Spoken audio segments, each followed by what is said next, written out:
ఉపాధి హామీ పథకంలో చేసిన కొన్ని మార్పులపై ప్రతిపక్షాలు ఉద్దేశపూర్వకంగా ప్రజలను తప్పుదోవ పట్టిస్తున్నాయని ఎంపీ పురంధేశ్వరి ఆగ్రహం వ్యక్తం చేశారు. ఈ సవరణ ద్వారా కేంద్రం 60% నిధులిస్తే రాష్ట్రాలు 40% సమకూర్చుకోవాలని అన్నారు.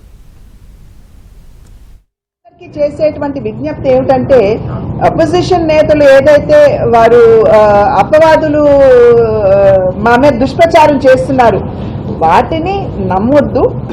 మెషినరీకి సంబంధించి 75% కేంద్రం వనరులు ఇచ్చేది. ఇది ఇంతవరకు ఎంప్లాయ్మెంట్ గ్యారంటీ యాక్ట్ లో వచ్చినటువంటి విషయం.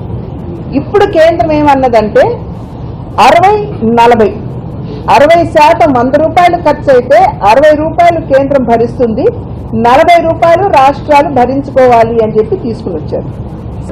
ఈ యొక్క చట్టం వెనుక ఉన్నటువంటి స్ఫూర్తిని ఏదైతే వికసిత్ భారత్ అనేటువంటి లక్ష్యాన్ని మనం నిర్దేశించుకున్నటువంటి లక్ష్యాన్ని మనం చేరుకోవాలి అని అంటే వికసిత్ గ్రామాలు చాలా అవసరం అనేటువంటి ఆలోచనతోటి మనం ఏదైతే కేంద్ర ప్రభుత్వం ఈ యొక్క బీబీజీ రామ్జీ చట్టాన్ని తీసుకుని వచ్చిందో మీరు ప్రతిపక్ష నేతలు లేవనెత్తున్నటువంటి దుష్ప్రచారాన్ని చేత మీరు ప్రభావితం కాకుండా దీని వెనుక ఉన్నటువంటి స్ఫూర్తిని అర్థం చేసుకోవాలి.